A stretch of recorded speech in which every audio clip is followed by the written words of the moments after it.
was 56 times more likely to be gunned down than the national average. Asher provided this statistic, as he did many others you'll find in the pages ahead. Even while working on that original piece, I was struck by how unflinchingly honest Brown is when it comes to his surroundings, and in how he speaks to his players, even with a reporter present. I've written about sports, often spotlighting how they intersect with society and culture for more than 2 decades. In general, coaches and athletes want to show you the most sanitized versions of themselves, often attempting to conceal their miscalculations, mistakes, and fears. I assume they believe this projects strength, supposedly a core tenet of leadership. But I think it masks not just reality, but humanity as well. No matter our backgrounds, imperfection is something we all have in common, even if we aren't typically comfortable saying it out loud. To an almost jarring degree, especially given his profession, Brown rejects pretense and inauthenticity. He expects the same of his players and staff.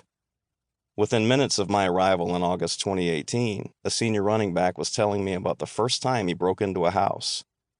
A top assistant coach was sharing an anecdote about how he'd sold marijuana and pills before taking a coaching job at Karr.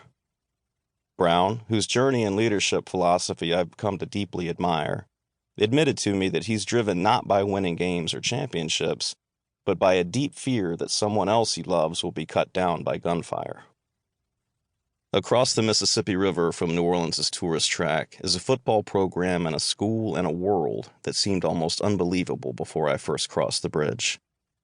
It's easy to pretend poverty isn't as bad as the news media says, that no matter where you come from, a college education and career success are within easy reach as long as you pull yourself up by your bootstraps and study and work hard. It's especially easy to think that if you look like me.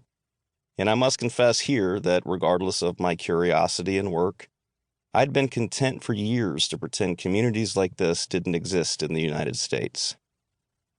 I want to show you this world, and I want you to see it as I did, unfiltered and unpolished.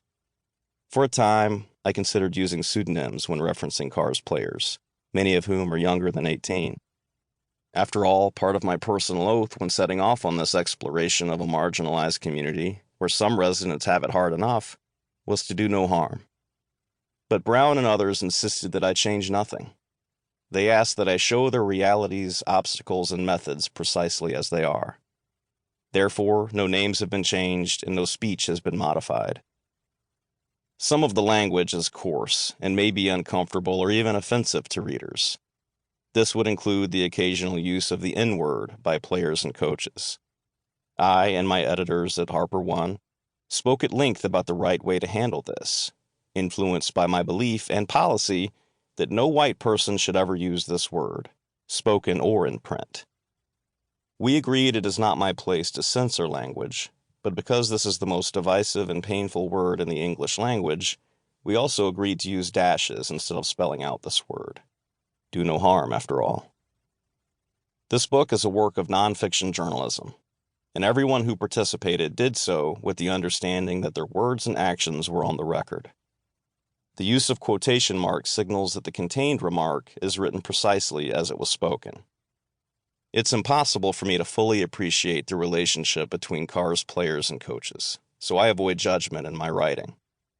Other than this author's note and the acknowledgments, I also avoid use of the first person. This isn't my story, after all. It's theirs.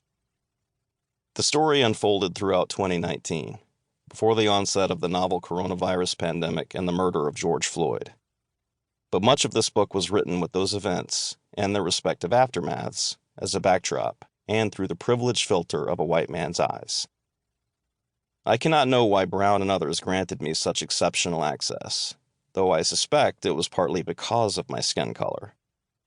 Brown does almost nothing without premeditation, and some Karr players had never met, and certainly hadn't held a meaningful conversation with, someone of a different race or completely different set of experiences.